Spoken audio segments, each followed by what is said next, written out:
이 기준은 도저히 용납할 수 없습니다. 책상 위 보고서를 내리치며 자리에서 일어났죠. 제 목소리가 도쿄 소방청 기술감리부 회의실에 울려 퍼졌습니다. 단단하고 흔들림 없는 음성으로 말했습니다. 저는 나카지마 토오루, 52세 일본 화재 안전 최고 등급 관리관입니다. 지난 30년 동안 일본 전역의 터널, 지하철, 초고층 빌딩까지 오차 없는 방화 기준을 설계해온 기술주의자였어요. 제가 분노한 건 단 한 문장 때문이었습니다. 한국 방제 기준, 현장 재량을 중심으로 한 조기 대응 시스템을 채택함. 재량, 그 두 글자가 제 기준을 뒤흔들었어요. 기준은 명령입니다. 감각이 아니에요. 불이 번지는데 3초, 사람은 죽는데 30초.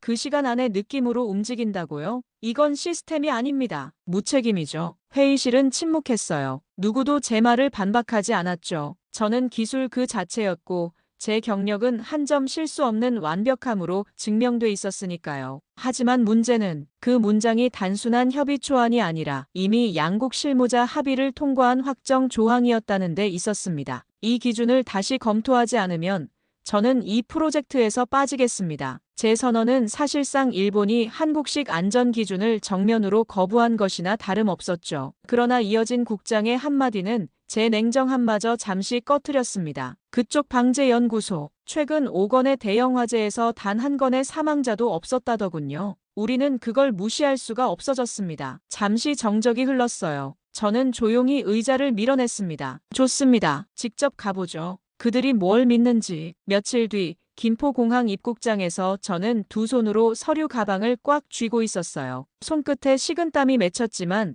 그 사실조차 인식하지 못했습니다. 기준이란 건 흔들리면 안 돼. 흔들리는 순간 그건 기준이 아니라 의견이 된다. 입국 게이트를 나오며 철제 캐리어의 손잡이를 다시 조였죠. 제 시선이 향한 곳엔 검정색 패딩을 입은 한국 남성이 기다리고 있었습니다. 이름표에는 이렇게 적혀 있었어요. 정세훈 부산방재연구소 책임연구원. 어서 오십시오. 도쿄에서 바로 오신 거죠? 응, 바로 이동합시다. 저는 보여주는 것엔 관심 없어요. 실제로 어떻게 작동하느냐, 그거 하나만 보면 됩니다. 정세훈은 미소만 지었습니다. 그럼 실제로 작동하는 걸 보여드리겠습니다. 차 안에서 정세훈이 조심스럽게 말했어요. 사실 저희 시스템은 설명보다 직접 보는 게 낫습니다. 대신 미리 한마디만 드리고 싶어요. 뭡니까? 제 목소리는 단호했습니다. 정세훈은 창밖을 바라보며 입을 열었어요. 이 시스템, 저희 딸도 매일 지하철에서 이용합니다. 그 말에 저는 눈을 깜빡였어요. 왜 그 말이 이토록 꺼림칙하게 마음속에 남는지 저는 아직 알지 못했습니다. 부산방재연구소는 바다에서 멀지 않은 산업지구 한가운데에 자리 잡고 있었죠. 건물 외관은 단순했고 내부는 고요했어요. 그러나 첫 발을 디디자마자 이상한 위화감을 느꼈습니다. 바닥엔 먼지 하나 없었고 기계 옆 전선은 가지런히 테이핑되어 있었죠. 모니터엔 모든 센서의 온도, 압력, 습도, 수치가 정확히 실시간으로 올라오고 있었어요. 이건 너무 정돈되어 있군요. 제가 중얼이듯 말하자 정세훈이 웃으며 대답했습니다. 원래 그런 겁니다. 저희는 무언가를 준비하는 게 아니라 매일 이렇습니다. 그 말이 오히려 더 거슬렸어요. 너무 완벽하다. 이건 나를 위한 쇼다. 첫 안내 장소는 지하모의 화재 실험동이었죠. 이쪽은 실제 지하철 터널을 그대로 재현한 구조입니다. 센서 반응, 연기 흐름, 유도등 반응 전환까지 모두 동시 작동합니다. 정세훈이 차분히 설명했지만 저는 설명보다 벽에 붙은 손글씨 하나에 시선이 멈췄어요. 매뉴얼보다 빠르게,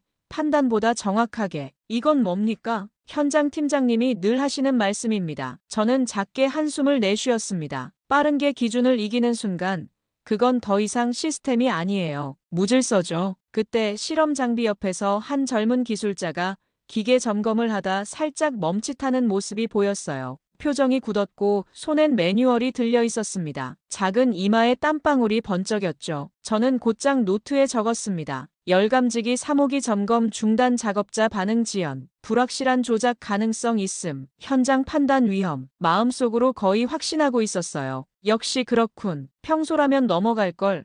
오늘은 내가 있어서 긴장하는 거야. 실험이 끝난 후 간단한 브리핑이 있었습니다. 지연 시간 0.8초. 한국 기준으로는 적합 판정입니다. 정세훈이 설명했고 저는 눈썹을 살짝 치켜 세웠죠. 한국 기준이요? 네. 일본보다 0.2초 여유가 있습니다. 대신 그 시간 동안 현장 요원이 한 번 더 판단할 수 있어요. 그 말에 저는 의자에서 몸을 앞으로 숙이며 천천히 말했습니다. 그럼 묻겠습니다. 그 0.2초의 판단이 틀렸다면요? 책임은 누구에게 돌아갑니까? 정세훈은 잠시 말이 없었어요. 연구소장실 앞 복도에 다시 혼자 남겨진 저는 작은 벤치에 앉아 손에 쥔 태블릿을 내려다봤습니다. 그 위엔 자동 시스템 연동표가 깔려 있었지만 눈은 다른 곳을 보고 있었죠. 창밖으로 작업복을 입은 직원들이 퇴근하며 인사를 나누고 있었어요. 서로 고개를 숙이고 미소를 나누고 누군가는 오늘 점검표를 가방에 고이 넣고 있었습니다. 이건 시스템이 아니라 사람의 움직임이군. 그 순간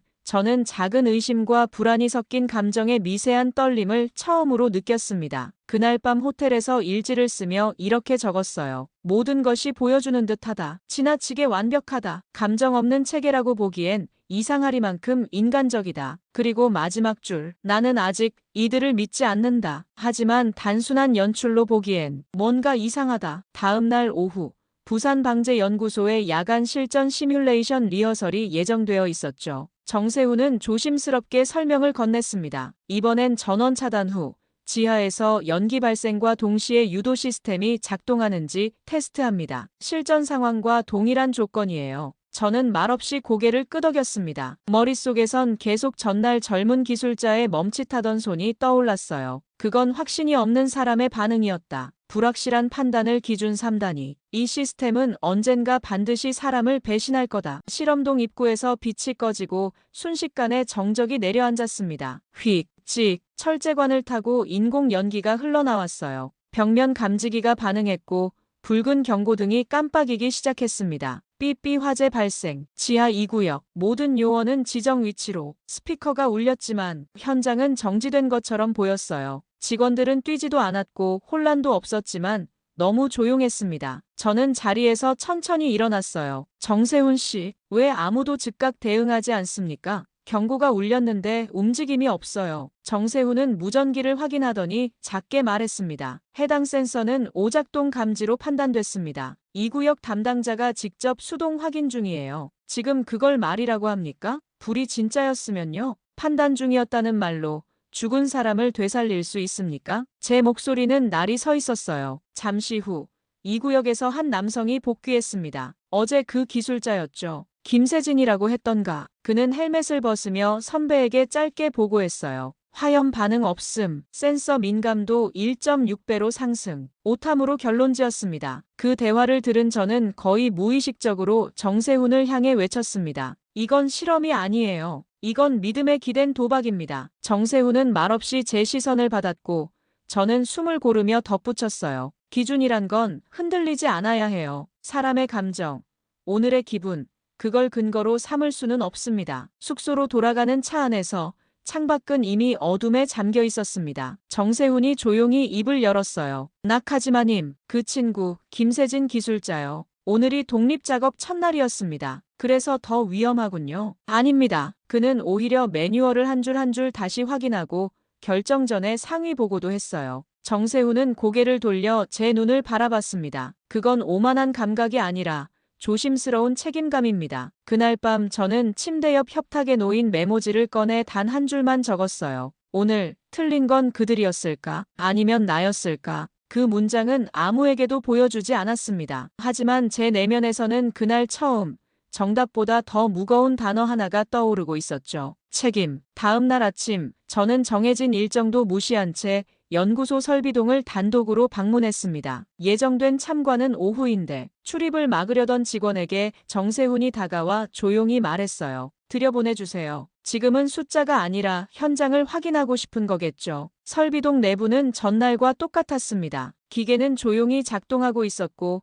점검표는 빼곡하게 수기로 적혀 있었어요. 그러나 저는 모든 게 똑같다는 것이 더 불편했습니다. 어떻게 이토록 일정하게 움직일 수 있지? 누가 지켜보는 것도 아닌데. 제가 열감지기 모듈 앞에서 마침 점검 중이던 김세진을 다시 마주쳤어요. 오늘도 오작동은 없나? 아직까진 없습니다. 혹시 다시 확인해 보시겠습니까? 그 태도엔 두려움도 과시도 없었습니다. 그저 정확하고 담담한 책임감만 있었죠. 저는 손목시계를 봤어요. 아침 7시 2분. 직원들은 모두 이미 작업복을 입고 자기 위치에 서 있었습니다. 이건 감시 때문이 아니다. 이들은 누군가를 위해 이걸 당연히 하고 있다. 그날 오후 연구소장 박형준이 저를 조용히 불렀습니다. 낙하지마 부국장님, 한 가지만 보여드리고 싶어요. 그는 회의실로 안내하며 서랍 깊숙이서 노란 파일 하나를 꺼냈어요. 이건 공개용이 아닙니다. 우리가 기준보다 먼저 공유하는 내부 회람 문서예요. 파일 안에는 이름 없이 적힌 A사 메모들이 들어있었습니다. -2 설계. 우리 아이도 지나갈 구간입니다. 마이너스 매뉴얼대로 했다지만 찜찜합니다. 마이너스 이건 구조가 아니라 약속입니다. 저는 한 장 한 장 넘기며 손끝을 멈췄어요. 제 눈앞에서 숫자가 아니라 사람의 마음이 기준이 되고 있었습니다. 박형준 소장이 입을 열었어요. 이 시스템은 기술이 아닙니다. 사람이 책임질 수 있는 만큼만 자동화한 구조예요. 완벽한 기계는 없습니다. 하지만 양심은 때로 완벽에 가까워질 수 있죠. 저는 아무 말도 하지 못했습니다. 어쩌면 저는 지금 제가 쌓아온 30년 경력 위에 작은 균열이 생기는 소리를 듣고 있었는지도 몰라요. 그날 밤 숙소에서 책상 위에 있던 제가 오래전 딸에게 받은 편지를 꺼냈습니다. 그녀가 고등학생 시절 지하철 사고가 난 다음 날 썼던 편지였어요. 아빠가 만든 기준이라서 난 매일 안심하고 지하철 타. 고마워. 그 문장을 다시 읽고 저는 눈을 감았습니다. 나는 정말 안심을 만든 걸까? 아니면 그냥 숫자에 속지 않게 만든 것뿐이었을까? 그리고 저는 처음으로 스스로에게 답하지 못했어요. 이튿날 오전 연구소 내부 직원 전용 회의실에서 저는 마지막 일정을 앞두고 조용히 앉아 있었습니다. 정세훈이 작은 서류 봉투 하나를 건넸어요. 돌아가시기 전에 꼭 이분을 한번 만나보셨으면 합니다. 그 안엔 한 명의 이름과 사진, 그리고 짧은 메모가 담겨 있었어요. 김인순 지하방재 교육팀장 근속 28년. 아이를 지키듯 매뉴얼을 외우는 사람. 점심시간 직후 저는 김인순 팀장이 근무 중인 교육실을 찾았습니다. 그녀는 이미 소문으로 알고 있던 듯 차분하게 저를 맞았어요. 일본에서 오신 분이라고 들었습니다. 여쭤보실 거 많으시겠죠? 네. 왜 여긴 감보다 빠르고 기술보다 느린 걸 선택하는 겁니까? 김인수는 작게 웃었습니다. 저희 시스템은 사람을 기준으로 설계돼 있어요. 빠른 기계보다 책임질 수 있는 속도가 중요하거든요. 책임이요. 기계는 실수하지 않지만 사람은 실수합니다. 그렇죠. 그래서 저희는 그 실수를 내 아이가 다칠 수 있다는 전제로 만들어요. 그 말에 제 손이 멈췄습니다. 말씀 잘 들었습니다. 제가 자리에서 일어났을 때 김인순이 조용히 붙잡았어요. 낙하지마님, 네, 이 시스템, 저희 딸도 매일 아침 지하철 탈 때 의지합니다. 그 말은 정세훈이 공항에서 했던 그 문장과 같았죠. 하지만 이번엔 다르게 들렸어요. 그래서 전 설계할 때마다 물어요. 지금 이 결정이 내 딸에게 안전한가? 조용한 교실에 기계음도 수치도 반응 속도도 없었습니다. 오직 한 사람의 진심만이 공간을 가득 채웠어요. 그날 저녁, 저는 연구소 한쪽 벤치에 홀로 앉아 있었습니다. 하늘은 붉게 물들고 있었고 작업자들은 하나둘 퇴근하고 있었어요. 김세진이 조심스럽게 다가왔습니다. 오늘도 메모하시나요? 아니요. 오늘은 그냥 보고 있습니다. 잠시 침묵이 흘렀죠. 김세진이 작은 상자를 내밀었어요. 이건 저희 점검표입니다. 손으로 씁니다. 기계가 못 믿어서가 아니라 제가 제 손으로 책임지려는 겁니다. 저는 상자를 조용히 받았어요. 그 순간 처음으로 입꼬리가 아주 조금 올라갔습니다. 숙소로 돌아오는 길에 저는 오늘만큼은 일지를 쓰지 않았어요. 단지 창밖을 바라보며 한 단어만 되뇌었습니다. 사람이 기준이라면 기준이란 건 살아있는 것이겠지. 다음 날 아침 6시 40분. 공식 일정은 9시부터였지만 저는 혼자 연구소 앞 벤치에 앉아 있었어요. 춥고 서늘한 겨울 바람이 뺨을 스쳤습니다. 그런데 이상했어요. 이미 정문 앞에는 10명이 넘는 직원들이 조용히 서 있었습니다. 누가 시키지도 않았고 감시자도 없었어요. 단지 한 명씩 다가와 서로 고개를 숙이고 작업복을 입고 안으로 들어갔습니다. 누가 시키지 않아도 움직이는 규율. 이건 매뉴얼이 아니다. 습관도 아니다. 이건 신념이다. 출근 점검 시간에 정세훈이 함께 시설 내 라인을 다시 돌아보며 말했어요. 오늘은 장비 정비 담당자 인터뷰 일정이 잡혀 있습니다. 혹시 특별히 보고 싶은 분이 있으신가요? 저는 고민하다가 말했습니다. 어제 저에게 점검표를 건넨 친구, 김세진. 그 친구를 다시 보고 싶어요. 점검실 옆 창고에서 김세진은 낡은 작업 장갑을 껴입으며 미소 지었습니다. 어제 그 말 믿어주셔서 감사합니다. 아니, 아직 완전히 믿진 않았네. 하지만 적어도 기계보다 진심이 더 정확할 수도 있다는 생각은 하게 됐어요. 김세진은 잠시 망설이다 말했습니다. 이 시스템 복잡한 거 아닙니다. 우린 단지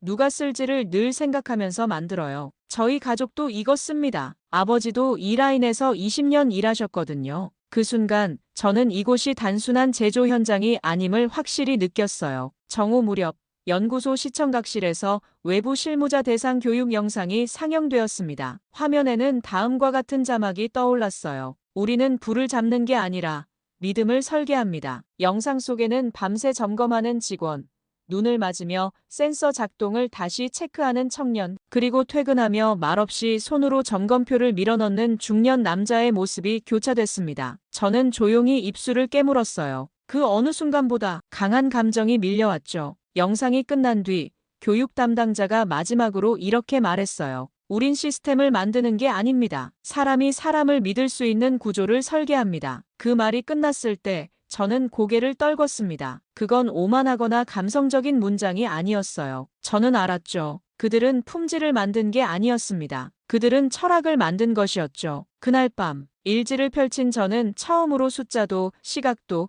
점검 기록도 쓰지 않았어요. 단 한 줄만 썼습니다. 나는 이제 철학을 배운다. 숙소로 돌아온 저는 조용히 와이셔츠 단추를 풀었어요. 책상 위에 놓인 태블릿 화면엔 여전히 일본 화재 안전 기준표 B6.0이 깔려 있었습니다. 저는 몇 초 동안 화면을 응시하다 조용히 전원을 껐어요. 수치는 완벽했다. 모든 값이 기준치 안에 들었고 한치의 오차도 없었다. 그런데 왜 나는 더 이상 안심이 되지 않는 걸까? 손이 이끄는 대로 가방을 열었습니다. 며칠 전 김세진 기술자가 건넨 손글씨 점검표. 줄 간격이 고르지 않았고 서명은 번져 있었어요. 그러나 저는 그 종이를 가슴께에 붙이며 오히려 따뜻하다는 감각을 느꼈습니다. 저는 문득 15년 전의 어느 밤을 떠올렸어요. 도쿄 시나가와역 야간 열차 배선 교체 작업 중 감지 센서가 이상 반응을 보였지만 수치는 안정적이었죠. 저는 판단을 미뤘고 그날 밤 한 기술자가 감전사고로 숨졌습니다. 그 후 저는 시스템을 더 정밀하게 만들었고 모든 절차에 인간 개입을 줄였어요. 그게 올바른 진화라 믿었습니다. 하지만 지금 그 믿음이 흔들리고 있었죠. 저는 입술을 깨물었습니다. 고개를 숙인 채 한 문장을 조용히 입에 올렸어요. 나는 그동안 책임을 수치에 위임했던 것일지도 모른다. 밖에선 겨울비가 조용히 창문을 두드리고 있었습니다. 저는 커튼을 젖혔어요. 작업복을 입은 연구소 직원 하나가 비를 맞으며 건물 안으로 들어가고 있었죠. 누가 시킨 것도 아니었습니다. 그는 조용히 웃으며 혼자 들어갔어요. 누가 보지 않아도 움직이는 사람들. 그 순간 저는 기준이란 단어의 진짜 뜻을 처음으로 다시 생각했습니다. 변하지 않는 것이 아니라 책임지는 쪽으로 움직일 줄 아는 것. 도쿄 소방청 본청 6층 회의실에서 한일 해저터널 공동 방제 안전 기준 최종 심의가 열렸어요. 일본 측 기술 대표로 이름이 올라간 사람은 여느 때처럼 나카지마 토오루였습니다. 청사 회의장 안엔 12명의 심의위원이 둘러앉아 있었어요. 프로젝터 화면에는 한국의 현장, 재량형 시스템과 일본의 정량 통제형 시스템이 나란히 비교되고 있었습니다. 침묵이 길었어요. 제가 발언권을 요청했을 땐 모두가 자동처럼 고개를 들었습니다. 기존 입장을 번복하겠습니다. 첫 문장이 떨어진 순간 좌중의 표정이 일제히 일그러졌어요. 저는 지금까지 기준이란 절대 흔들려선 안 된다고 믿어왔습니다. 숫자가 답이고 사람은 변수라고 생각했죠. 저는 숨을 들이켰습니다. 하지만 제가 본 현장은 달랐어요. 저는 태블릿을 내려놓고 주머니에서 한 장의 종이를 꺼냈죠. 손글씨 점검표. 김세진 기술자가 적은 흐트러진 선과 검은 잉크의 흔적. 이건 아무 시스템에도 등록되지 않은 사람의 책임을 기록한 문서입니다. 그는 이 종이에 자기 이름으로 책임졌어요. 그게 기준입니다. 한 위원이 조심스럽게 물었습니다. 그럼 사람의 판단을 기준으로 삼겠다는 말씀이십니까? 아닙니다. 사람 개개인이 아니라 책임지는 문화와 구조를 말하는 거예요. 그걸 한국은 만들고 있었습니다. 발표가 끝난 후에도 회의실은 한동안 조용했어요. 그러나 누구도 반박하지 않았습니다. 마지막 슬라이드엔 이 문장이 걸려 있었어요. 완벽한 시스템은 없습니다. 완벽에 가까워지려는 사람이 있을 뿐입니다. 그날 저녁 소방청 내 신기준 검토위원회는 일본 사상 최초로 재난 상황 시 현장 판단, 우선 적용을 검토한 건에 상정했습니다. 건물을 나서던 저에게 후배 하나가 조심스레 물었어요. 부국장님, 언제 그렇게 바뀌신 겁니까? 저는 웃지 않았습니다. 다만 조용히 대답했죠. 내가 만든 기준이 아니라 누군가를 살린 기준을 봤을 때부터. 그해 봄, 김포공항국제선 입국장에서 저는 검은 재킷을 입고 긴 줄을 빠져나와 작은 꽃다발 하나를 꺼냈어요. 이번엔 출장도 회의도 아니었습니다. 오롯이 감사의 마음을 전하러 다시 한국을 찾았어요. 연구소 앞 정문에서 출입을 통제하던 경비가 저를 기억하곤 웃으며 인사했습니다. 지난번 그 엔지니어분 맞으시죠? 네, 오늘은 회의 대신 인사만 드리러 왔어요. 잠시 후 정세훈이 저를 마중 나왔습니다. 다시 뵐 줄은 몰랐습니다. 나도 몰랐어요. 그런데 마음에 남은 장면이 하나 있더군요. 저는 정세훈에게 작은 박스를 건넸죠. 안에는 일본식 수제 명찰 케이스와 함께 짧은 메모가 들어 있었습니다. 당신들 덕분에 나는 다시 사람을 믿게 되었습니다. 그날 오후, 저는 김인순 팀장이 있는 교육실을 조용히 찾았어요. 문 앞에서 잠시 서 있던 저에게 인순이 먼저 눈을 마주쳤습니다. 또 다른 기준을 세우러 오셨나요? 저는 고개를 천천히 저었어요. 아니요. 이번엔 기준을 내려놓으러 왔습니다. 그리고 감사를 전하러요. 저는 손에 들고 있던 작은 명함을 건넸습니다. 기준은 책임지는 사람을 통해 작동한다. 작게 인쇄된 글귀 아래 이름이 아닌 손글씨로 이렇게 적혀 있었어요. 기술보다 더 믿고 싶은 마음이 있습니다. 낙하지 마. 귀국 비행기 안에서 저는 처음으로 창밖을 길게 바라보았습니다. 수십 년 동안 저는 오차와 기준을 지켜왔어요. 하지만 이제는 알게 되었습니다. 안전이란 건 숫자가 아니라 사람이 만들고 책임이란 건 매뉴얼이 아니라 마음에서 비롯된다는 걸요. 그리고 저는 마음속으로 다짐했습니다. 기준이 바뀌면 세계는 바뀐다. 하지만 사람이 바뀌면 기준조차 다시 쓸 수 있다.